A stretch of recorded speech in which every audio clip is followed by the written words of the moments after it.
Cumprimentamos a todos os nossos queridos, amados irmãos em Cristo Jesus com a paz do Senhor. Com muita alegria que nós já damos continuidade à nossa aula extra, à nossa segunda parte, que vamos falar sobre a lição de número 11, o homem do pecado. Estamos estudando na Escola Bíblica Dominical. Vamos estudar a lição de número 11, dando continuidade na sequência do vídeo número 1. Queridos, veja o nosso comentário. No tópico de número 1, fala do homem do pecado. Originalmente, há uma prefiguração, quando lemos na Bíblia, desde Gênesis, capítulo 4, onde estudamos sobre Caim, Lameque, descendente de Caim. Então, essas pessoas que se opõem a Deus, eles têm um espírito que nos dias de Jesus era o mesmo espírito operando contra Cristo. Isto é, existe um grupo, uma gangue, desde o passado, dos faraós, dos Nabucodonosores, de Amã, de Herodes, de Judas, Iscariotes, e até hoje, muito se tem feito anticristo. Não é de hoje que o homem pede uma liderança mundial para controle universal. Desde os dias de Enoque, filho de Caim, que construiu uma cidade, passando por Nimrod, onde construiu uma torre piramidal, Babel. Estar por trás das rebeliões destes homens, até os dias de hoje, o espírito do anticristo. Tudo isso indica que nada existe de novo. Estamos no tempo do fim. E esses tipos de homens que passaram, antecederam, que tiveram o espírito contrário na rebelião contra Deus, foram as primeiras atitudes de homens que tipificaram o anticristo escatológico. Babel é o berço dos Nabucodonosores, dos poderosos imperadores da terra. O objetivo do anticristo é promover um nome sobre toda a terra, assim como Nimrod. O objetivo do anticristo é fazer com que os moradores da terra venham celebrar ele próprio, o homem do pecado. Fazer-se o próprio Deus, querendo apresentar-se como Deus. Então, quando nós lemos a primeira epístola de João, capítulo 2, verso 18, nós temos que o anticristo vai vir, há de vir, e que atualmente já apareceram a muitos. Isto é, já apareceram muitos anticristos. Existem aqueles que negam a Cristo, que têm o espírito do anticristo, mas existe também o anticristo no singular. Existe os anticristos e existe o anticristo. Isto é, o escatológico. Aquele que vai fazer que, como Nimrod, uma rebelião contra Deus na terra. Qual é a última hora que está escrito em João? Filhinhos, já sabemos que é a última hora, já sabemos que é o último tempo. A última hora não é a hora em que o Filho do Homem vai vir.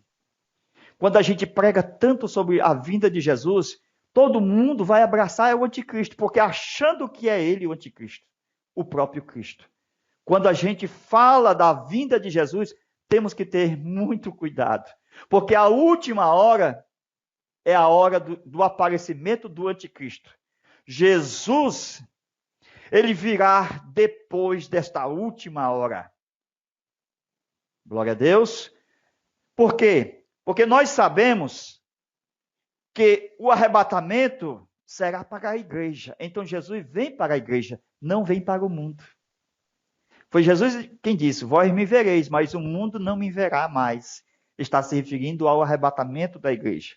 Mas nós podemos observar que dentro do atraso do arrebatamento, que muitos estão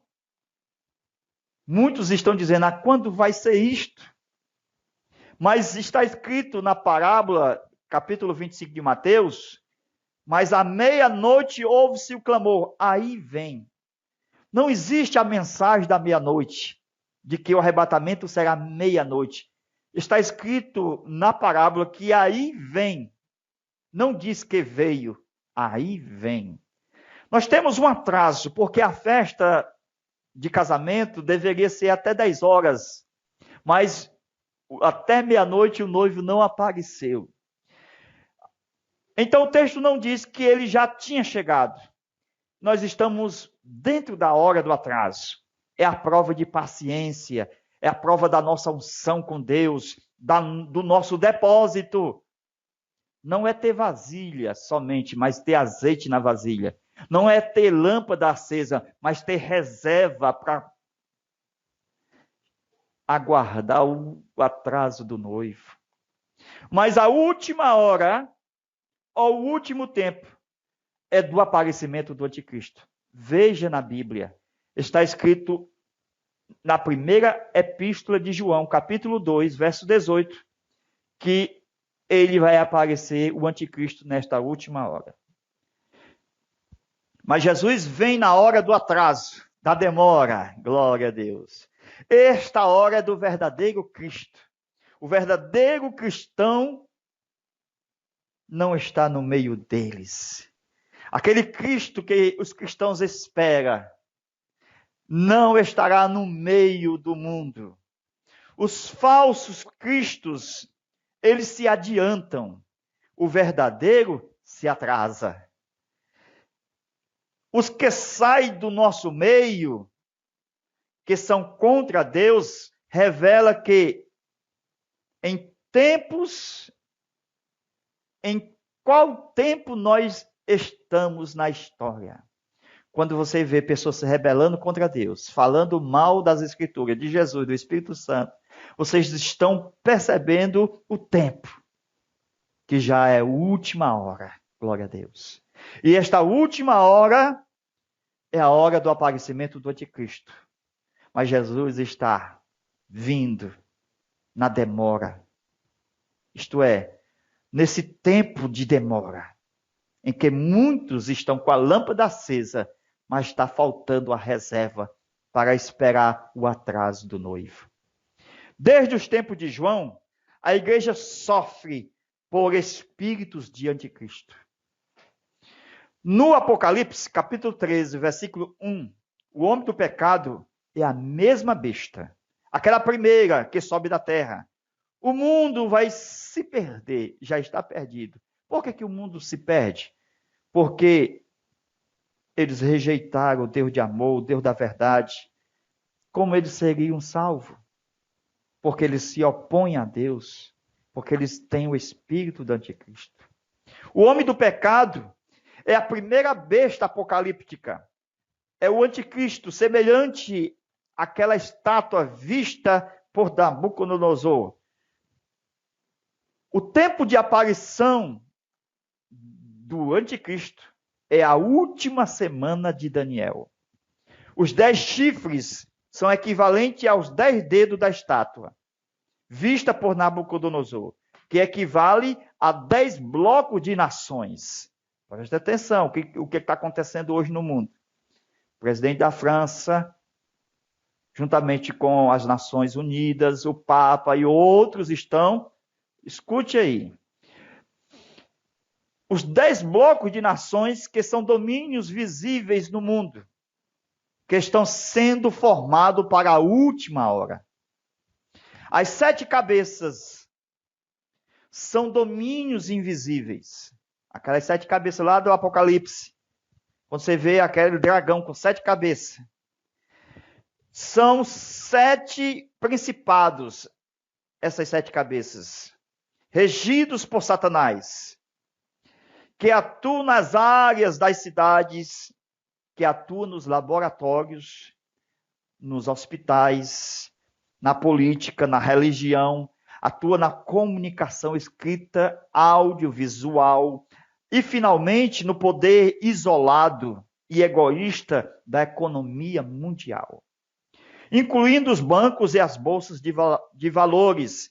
São no total 7 poderes que movem o mundo inteiro, buscando a globalização para estabelecer um único governo, o do homem do pecado.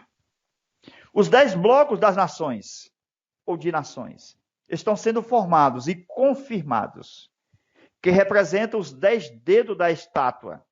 Todos estes terão um presidente, um governo, o homem do pecado, uma só moeda, um só poder político, cujo objetivo é unificar as religiões, a fim de preparar o culto à trindade diabólica. Terrível, né? Nos dias do anticristo, a mentira terá o poder da verdade. Segunda aos Tessalonicenses 2, verso 12. Todos os que comparecerão ao tribunal do grande trono branco, não é o tribunal de Cristo, mas é no juízo final, são as classes de crentes que amam a mentira, que falam mentira, que gostam da mentira, que amam a iniquidade. E no final dos 7 anos da grande tribulação, no final, vocês vão ver Jesus voltando. E Israel, no período dos 7 anos, na metade, vai reconhecer que o anticristo é coisa do diabo. E que Israel vai descobrir que o anticristo é o falso Messias. E o anticristo, com suas falsificações, ele vai ganhar muito mais poder sobre as nações. Nós precisamos estudar muito essa parte escatológica do tempo do fim, para não ser enganado. Temos que estudar mais. Vamos continuar estudando, em nome de Jesus. Amém. Deus abençoe.